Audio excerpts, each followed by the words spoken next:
రాష్ట్రంలో కొత్త జిల్లాలు ఉనికిలోకి వచ్చాయి. మార్కాపురం కేంద్రంగా మార్కాపురం జిల్లా, రంపచోడవరం కేంద్రంగా పోలవరం జిల్లాలో పాలనకు కూటమి నేతలు అధికారులు శ్రీకారం చుట్టారు. రాష్ట్రంలో జిల్లాల సంఖ్య 28కి చేరింది. మరోవైపు కొత్తగా ఏర్పడిన రెవెన్యూ డివిజన్లు, మండలాల్లో ఆర్డీఓ, తహసీల్దార్ కార్యాలయాలు ప్రారంభమయ్యాయి.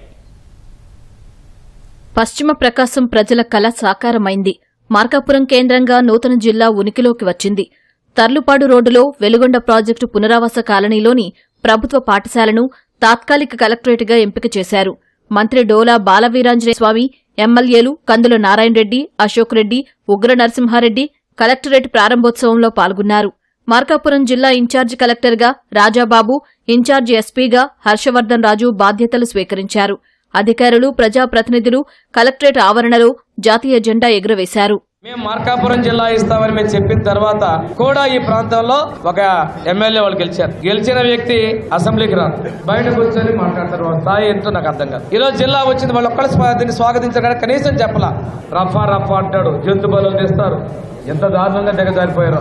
కొడవళ్ళు, వేట కొడవళ్ళు చూపిస్తారు. ఇది ఏమి సంస్కృతి నాకు అర్థం కావట్లా. పీపీపీ మోడ్లో మెడికల్ కాలేజ్ నేను మాటిస్తున్నా, మార్కాపురంలో 2 సంవత్సరాల్లో మెడికల్ కాలేజీని అడ్మిషన్ చేస్తామని నీకు మాటిస్తున్నాను. ఏదైతే ఏజెన్సీ వస్తుందో ఆ ఏజెన్సీ పేరు పక్కన ప్రభుత్వ వైద్య కళాశాల మార్కాపురం పెట్టి ఇక్కడ మార్కాపురం చేస్తాం. మీరు 164 సీట్లు ఫ్రీగా ఇస్తే మేము 75 సీట్లు ఇస్తున్నాం. Free OP, free diagnostic lab టెస్టులు అన్ని ఉచితంగా పేదలకు ఇస్తాం. పీపీపీ మీద తప్పుడు ప్రచారాలు చేసి ప్రజలు మభ్య పెట్టద్దు. మా పెద్ద ఆయన చంద్రబాబు నాయుడు గారు నాకు ఇచ్చినటువంటి యొక్క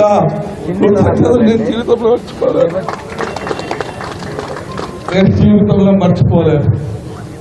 66 రోజుల పాటు మేము చేసినటువంటి ఉద్యమాన్ని ఆయన గుర్తించాడు. ప్రాంత ప్రజల యొక్క ఆక్రందనలు తెలుసుకున్నారు. మాకు ఇంత పెద్ద మంచి కార్యక్రమం చేసి పెట్టినటువంటి ఆయన్ని మా ప్రాంతంలో ప్రతి ఇంట్లో కూడా దేవుడు మాదిరిగా పూజించుకుంటామని ఈ సందర్భంగా తెలియజేస్తూ, ఆ వెలుగొండ ప్రాజెక్టు కూడా త్వరలోనే పూర్తి చేపిస్తాం. ఆ వెలుగొండ ప్రాజెక్టు దగ్గర చంద్రబాబు నాయుడు గారి గుడి కూడా కట్టిస్తానని ఈ సందర్భంగా మీ అందరికి మాట చెప్తా ఉన్నా.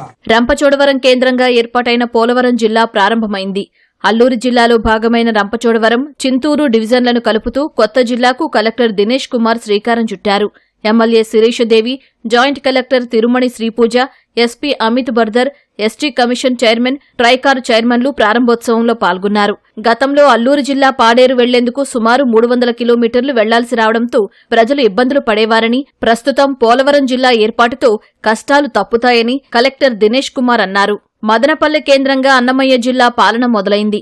గతంలో రాయచోటి నుంచి సాగిన పాలన జిల్లాల పునర్వ్యవస్థీకరణలో భాగంగా ఇకపై మదనపల్లె కేంద్రంగా సాగనుంది. మదనపల్లెని జిల్లా కేంద్రంగా చేసినందుకు చంద్రబాబు, పవన్ కళ్యాణ్, లోకేష్ కు కృతజ్ఞతలు తెలుపుతూ పట్టణంలోని భారీ ర్యాలీ నిర్వహించారు.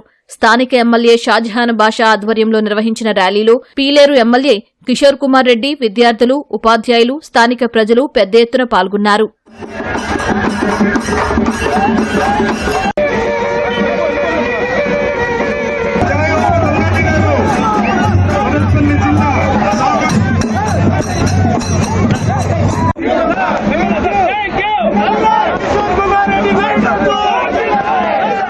నంద్యాల జిల్లా బనగానపల్లెలో రెవెన్యూ కార్యాలయం ప్రారంభమైంది. ప్రస్తుతం డోన్ ఆర్డీఓగా ఉన్న నరసింహులు బనగానపల్లె ఇన్ఛార్జి ఆర్డీఓగా బాధ్యతలు స్వీకరించారు. రెవెన్యూ డివిజన్గా ఏర్పడిన అద్దంకిలో ఆర్డీఓ కార్యాలయం ప్రారంభమైంది. పట్టణంలోని స్థానిక ఆర్అండ్బి బంగ్లాలో తాత్కాలిక కార్యాలయానికి ఇన్ఛార్జి ఆర్డీఓ లక్ష్మీప్రసన్న శ్రీకారం చుట్టారు. శ్రీ సత్యసాయి జిల్లాలోని మడకసిర కొత్త రెవెన్యూ డివిజన్గా అవతరించింది. ఆర్డీఓ కార్యాలయాన్ని స్థానిక ఎమ్మెల్యే ఎంఎస్ రాజు అధికారులతో కలిసి ప్రారంభించారు. ఆర్డీఓగా బాధ్యతలు చేపట్టిన ఆనంద్ కుమార్ ప్రజలకు ధృవీకరణ పత్రాలు అందించారు. కర్నూలు జిల్లా ఆదోని మండల విభజనలో భాగంగా నూతనంగా ఏర్పడిన ఆదోని మండలం 2 తహసీల్దార్ కార్యాలయం ప్రారంభమైంది. నూతన తహసీల్దార్గా శేషుపాణి బాధ్యతలు చేపట్టారు.